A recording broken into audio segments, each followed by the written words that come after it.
Like చేయండి, comment చేయండి అంతే. గంట ఎవరు కొడతారా? మీ బాబు వచ్చి కొడతారా? తగలబెట్టండి సార్. అలా హంగామా జరిగిందండి. ప్రతీకార దాడి, పహల్గామాలో ఉగ్రవాదుల యొక్క దాడి, ప్రతీకార చర్యలు, దేశం అలాగా, దేశం ఇలాగా, మామూలు అడ్వర్టైజ్మెంట్ కాదు, ఆపరేషన్ సింధూర్. సరేనండి, ఇప్పుడు పహల్గామ్ దాడి జరిగినప్పుడు 26 మంది పైగా చనిపోయారు. వాళ్ళ యొక్క మానసిక క్షోభ ఎవరికి అవసరం లేదు, వారి కుటుంబాలు ఎలా ఉన్నాయి వారికి అవసరం లేదు. ఆపరేషన్ సింధూర్ అని తీసుకొచ్చారు, హడావుడి చేశారు. ఎన్ని లక్షల కోట్లు ఖర్చు పెట్టి ఉంటారు. సరే, యుద్ధంలో జవాన్ చనిపోయాడు. జవాన్ చనిపోయినప్పుడు దేనికోసం చనిపోయాడు? జవాన్ అంటే నువ్వు వేసే ముష్టి కోసం చనిపోయాడా? నువ్వు వేసే 50 లక్షల ముష్టి కోసం చనిపోయాడా? దేనికోసం చనిపోయాడు? ఎవరు బాధ్యత వహిస్తారు? సింపుల్ గా చాయ్ బిస్కెట్ మీటింగ్లు పెట్టడం, దేశాన్ని ఇరకాటంలో పెట్టడం, ప్రజల్ని ఇబ్బంది పెట్టడం, ఇదా అండి? నవ్వుతున్నాయండి. భారతదేశం పరువు ప్రతిష్ట నాశనం చేశారు. పాకిస్తాన్ పక్కన ఉన్నటువంటి ఆ దేశం ఎలా పోరాడుతుంది? ఏ విధమైనటువంటి శౌర్యం చూపిస్తున్నారు, వీరత్వం చూపిస్తున్నారు. చిన్న మెదడు చితికిపోయి ఉంటుంది, లేకపోతే ఎందుకలా పిచ్చి పిచ్చిగా మాట్లాడు. పీఓకే ఎక్కడికి పోయింది? ఎప్పుడు తీసుకొస్తారు? ఉగ్రవాదులు ఎక్కడున్నారు? దాని అడ్రస్ ఏంటి? వాళ్ళతో మీకు టచ్ ఉందా, లింక్ ఉందా, ఏమైనా లేదా? ప్రతి ఒక్కరు దేశానికి లింక్ పెడతారు. ఒక పిచ్చి కుక్క వస్తుంది, ఒక 10 మంది పిచ్చి కుక్కల్ని వేసుకుంటది కూడా. ఇప్పుడు ఏమంటున్నావు మరి? తప్పుడు ప్రచారాలు, తప్పుడు న్యూస్లు, అడ్వర్టైజ్మెంట్, సంఘం, యూనియన్, ధర్నా, నిరసనలు. అంటే దేశాన్ని ఇబ్బంది పెడితే నువ్వు గొప్పవాడు ఎట్లా అవుతావు? నువ్వు దేశ పౌరుడు ఎట్లా అవుతావు? ఏ విధంగా అవుతావు? ఇప్పుడు బీజేపీ పార్టీ భరిస్తుందా? కాంగ్రెస్ పార్టీ భరిస్తుందా? ఎవడైనా ఇండియన్ అనేవాడు భరిస్తాడా? ఇప్పుడు ఎందుకు పుడతారో కూడా తెలియదండి మనుషులు. కొంతమంది బేసిక్ సెన్స్ ఉండదు మనుషులు. బోర్డర్ లో సైనికులు వేచి చూస్తున్నారండి. సీజ్ ఫైర్ ఇచ్చారు. వాళ్ళు ఎక్కడికి వెళ్ళాలో, ఏం చేయాలో కూడా తెలియకుండా ఉన్నారు. ఏం చేయాలో అర్థం కావట్లేదు. ఎంత సమయం వృధా? అంటే ఇంత గ్యాప్ కూడా ఇవ్వలేదు సార్. అంటే ఎవరిది డబ్బు? అంటే విఐపి ప్రోటోకాల్ అంటే దేశం గులాంగిరి చేయాలా? దేశం ఊడికం చేయాలా? అంటే ఇప్పుడు అక్కడ ఖర్చు చేసిందంతా మేం భరించాలా? వీడి ప్రోటోకాల్, వీడి విఐపి అంటాడు. నరేంద్ర మోడీ ఎవడండి? RSS. వాడి ఐడియాలజీ ఏంటి? దేశాన్ని అడ్డు పెట్టుకుని ఎంత దుర్వినియోగం చేశారు? పర్యటనలకి ఎంత ఖర్చు పెట్టాడు? పార్లమెంట్ సమావేశాలు అంటారు, ఎంత ఖర్చు పెడుతున్నారు? అది ఎవరి సొమ్ము? నువ్వు ప్రధానమంత్రి అయితే ఎవరికి ప్రధానమంత్రి? ఎన్డీఏ కూటమి ప్రధానమంత్రి, ఈ చిల్లర రాజకీయ పార్టీలకి ప్రధానమంత్రి. మీరు భరించాలి. ప్రపంచంలో ప్రతి వాడు అవతల వాడి భాషను కరెక్ట్ చేయొచ్చు అనుకుంటాడు, వాడికే సర్వం తెలుసు అనుకుంటాడు. ప్రధానమంత్రి అన్నప్పుడు ఆ ఖర్చు, అతని యొక్క సౌఖ్యాలు మీరేమైనా చేసుకోండి. దేశానికి ఎలా లింక్ పెడతారు? జర పరిశ్రమలో ఉండి అట్లా మాట్లాడతాను. బయటకు వస్తే ఏం జరుగుతుందో కూడా మాకు అర్థం కావట్లేదు. అదే కనుక ఒక చిల్లరగాడు, ఎమ్మెల్యే గాడు, ఎంపీ గాడు బయటకు వస్తే వాడి అటెన్షన్, ఈవెన్ వాళ్ళ మనవడు బయటకు వచ్చినా సరే వాడి యోగ్యత ఏంటి, వాడి సౌఖ్యం ఏంటి, ఇది చూడటమే సరిపోతుంది. ఫారెన్ పాలసీస్ తీసుకురావటం, మాకు అటాచ్ చేయటం, ఇన్ఫ్లుయెన్స్ చేయటం, ఇదిగో పిల్లు, ఇదిగో చట్టం. నేను కరెక్ట్ గానే విన్నానా? దోచేయండి. డాలర్ ఎవరికి కావాలండి? ఇప్పుడు దేశంలో చలామణి లేదు. ఆ చలామణి లేని చిత్తు పేపరు ఎందుకు? ఇప్పుడు 1000 రూపాయల నోటు ఉంది, దాన్ని రద్దు చేశారు. 2000 రూపాయల నోటు రద్దు చేశారు. దాన్ని ప్రింట్ చేయడానికి ఎంత ఖర్చు పెట్టారు? రద్దు అయిన తర్వాత ఎంత లాస్ అయింది? ఈ డాలర్ ను అనుభవించేవాడు ఎవడు? ఈ డాలర్ ని పెంచి పోషించడానికి కష్టపడుతుంది ఎవడు? దిగుమతులను అనుభవిస్తుంది ఎవడు? ఇక్కడ కష్టపడినటువంటి భారతదేశం యొక్క సౌభాగ్యాన్ని బయటికి పంపేశారు. ఎవడు అనుభవిస్తున్నాడు? ఫుల్ స్టాప్లు, కామాలు ఉంటాయి కదండి, ఆ ఫుల్ స్టాప్లు, కామాలు కొట్టరా? నీ దేశము పరిస్థితి ఎలా ఉంది? You are useless Narendra Modi. America one ఎలా ఇన్వాల్వ్ చేస్తావు? నువ్వు బయటికి తీయాలి. నువ్వు అనుభవించినటువంటి ప్రతి పైసా, దేశం పైసా బయటికి రావాలి. కాంగ్రెస్ నాయకుడు అవనివ్వండి, బీజేపీ నాయకుడు అవనివ్వండి, ఎవడైనా సరే ఇది భారతదేశం. ఇండియానా ఉండాలి. ఒకటి కష్టాన్ని నువ్వు అనుభవిస్తున్నావు, మీరు చెప్పగలరా? నేను కష్టపడుతున్నటువంటి ట్యాక్స్ కట్టినటువంటి పైసా ఎవడు అనుభవిస్తున్నాడు చెప్పగలరా? డబ్బా లేదు. మీరు కర్మ మీరు భరించాలి. ఏంటిది? ఇది భారతదేశమా? భారతీయుల మీరు?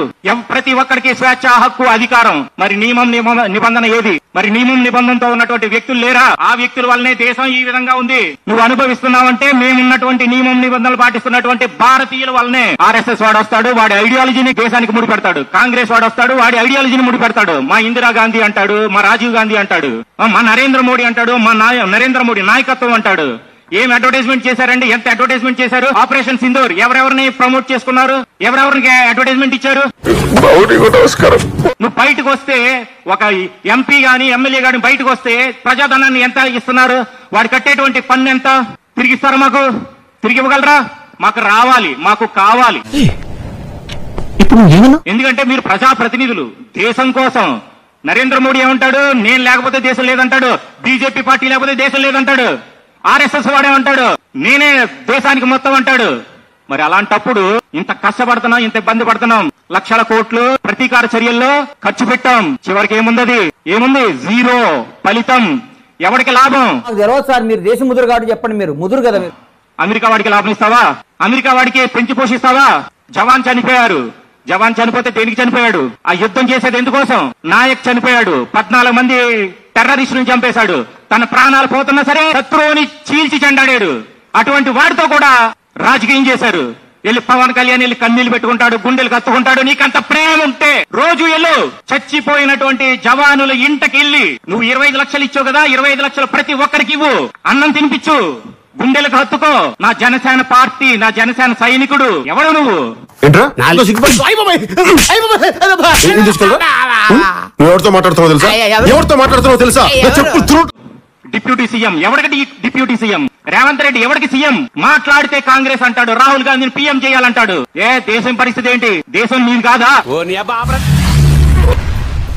ఏమిటండి మీరు మాట్లాడేది?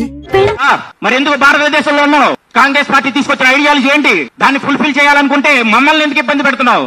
దేశానికి ఎందుకు లింక్ పెడుతున్నావు? వాడు వస్తాడు, ఓపెనింగ్ అంటాడు, శంకుస్థాపన అంటాడు, రిబ్బన్ కటింగ్ కట్ చేస్తాడు.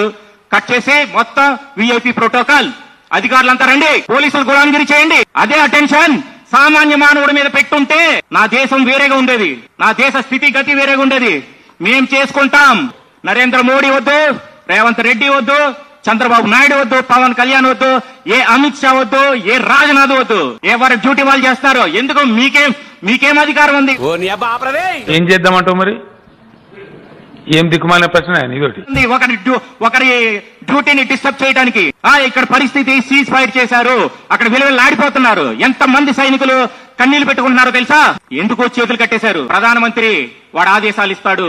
ఇదేమన్నా ఏంటి విదేశాలలో వాషింగ్టన్ డీసీ వాడు కనిపెట్టాడు, వీడు కనిపెట్టాడు అన్నట్టు ప్రధానమంత్రి, ఈ దేశానికి ప్రధానమంత్రులు ఈ బీజేపీ పార్టీలు, కాంగ్రెస్ పార్టీలు భారతదేశానికి కనిపెట్టాయా? చిన్న మెదడు చితికిపోయి ఉంటుంది, లేకపోతే ఎందుకలా పిచ్చి పిచ్చిగా మాట్లాడు. నువ్వు తీసుకొచ్చింది ఏంటి? అలాంటప్పుడు దేశం మీదకి ఎందుకు లింక్ పెడుతున్నారు? దేశం కోసం ఎందుకు ఇంత అరాచకం చేస్తున్నారు? నీ పెత్తనం, నీ పలుకుబడి, నీ అధికారం కోసం మేం బాధపడాలా? పోలీసు ఉన్నాడండి, పోలీసు ఏం చేస్తాడు? ట్రాఫిక్ ఉంటది, పట్టించుకోడు, నిర్లక్ష్యం. అదే కనుక ఏ మంత్రి గాడో ఎమ్మెల్యే గాడో సైరన్ కొడితే అటెన్షన్, వాడు బయటకు వస్తున్నాడంటే షెడ్యూల్ ఏంటి తెలుసుకో. బయటకు వస్తున్నాడు, ఆయన షెడ్యూల్ ఏంటి తెలుసుకో. తీసేయండి, క్లియర్ చేసేయండి, పర్వాలేదు. ప్రజలు ఇబ్బంది పడని, ప్రజలు ఎండల్లో హెరాస్ చేయని. వాడు బాగుండాలి. వాడు నీకు ఇస్తున్నాడు జీతాలు నీకే ఇస్తున్నాడు. అవును, దేశాన్ని అడ్డు పెట్టి ప్రింట్ చేసుకుని, కరెన్సీని ప్రింట్ చేసుకుని ముద్ర నరేంద్ర మోడీ బడ్జెట్ పెడతాడు, నిర్మలా సీతారామన్ రికమెండ్ చేస్తుంది, గవర్నర్ ముద్రించుకుంటాడు. Syndicate group. నీలో దమ్ముంటే నీ కష్టాన్ని నువ్వు అనుభవించు. అది భారతదేశం అంటే. ఎందుకంటే ప్రతి దశలోనూ పెంట చేస్తుంటే నాకు ఇంట్రెస్ట్ లేదు. దొంగలు, దోపిడీదారులు అంటారు, పంది కొక్కులు అంటారు వీళ్ళని. నేను ప్రజాప్రతినిధిని, నేను వీఐపీని అడ్డు పెట్టుకుని ప్రజల్ని ఇబ్బంది పెడతాను. నువ్వు బ్రిటిష్ వాడువా, లేకపోతే బ్రిటిష్ వాడికి పుట్టేవా? సిగ్గు అనిపించడలే? ఇంత పెద్ద మాట అన్నాడు సార్ ఆడు. ఏమిటండి మీరు మాట్లాడేది? ఏ ఖర్చు లేకుండా, ఎటువంటి ధనార్జన లేకుండా నీ కుటుంబాన్ని, నీ పిల్లల్ని ఊడిగం చేపిస్తున్నావే, సిగ్గు అనిపించట్లే? తెలీదు అంటే విన్నాను. ఇంత పోరాడి, ఇంత మాట్లాడిన, ఇంత అడిగినా సరే మాకు న్యాయం జరగదు. ఎందుకో తెలుసా? సీజ్ ఫైర్ అని చెప్పేసి మా సైనికులు కాళ్ళు చేతులు కట్టేశారు. నోరు ఇప్పితే అయిపోయింది, ఎవడో పట్టించుకోడు.